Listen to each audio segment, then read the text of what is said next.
ઠડિયા ગામના ખેડૂતો દ્વારા આજે પ્રાંત અધિકારીને આવેદનપત્ર આપવામાં આવ્યું। આજરોજ તારીખ 11/2/2025ના રોજ તળાજા ચેટકો કંપનીની મનમાનીના આક્ષેપો સાથે તળાજા પ્રાંત અધિકારીને આવેદનપત્ર આપ્યું હતું।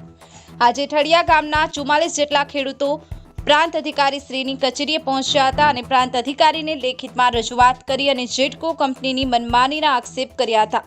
ઠડિયા ગામે જેટકો કંપની દ્વારા હાલ પોલ અને વીજ વાયર નાખવાનું કામ ચાલુ છે। ખેડૂતો આક્ષેપ કરવામાં આવી રહ્યો છે કે પાક ઊભો છે છતાં પાકને નુકસાન કરી અને જેટકોના અધિકારીઓ કામ કરી રહ્યા છે અને વળતરની ચૂકવણી પણ કરવામાં આવી નથી, જે બાબતને લઈને આજે તળાજા પ્રાંત અધિકારીને આવેદનપત્ર આપવામાં આવ્યું હતું।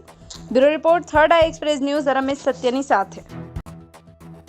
એમાં સાહેબ તમે અત્યારે શનિવારથી ના પડી તો એ ઊભા પાકમાં અત્યારેની કામગીરી શરૂ છે। એટલે ઊભા પાકમાં એટલે રોડની સાઈડવાળા જે કોઈ પોઈન્ટ હતા એની વાત હતી? પોઈન્ટ નથી સાહેબ, જ્યાં અમારું લસણ, વરિયાળી અને ડુંગળી એ ત્રણેય મોલ ઊભા છે। મેં તમને વિડીયો પણ સેન્ડ કર્યા અત્યારે।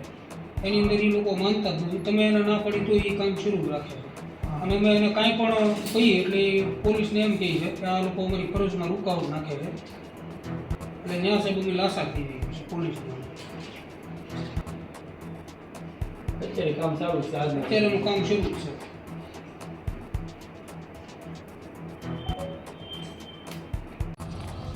તો નજીક નહીં થાય ને શરૂ જી આપનું નામ? મારું નામ ટાટા સુમિતભાઈ વશરામભાઈ, મારું ગામ ઠળિયા, તાલુકો તળાજા અને જિલ્લો ભાવનગર।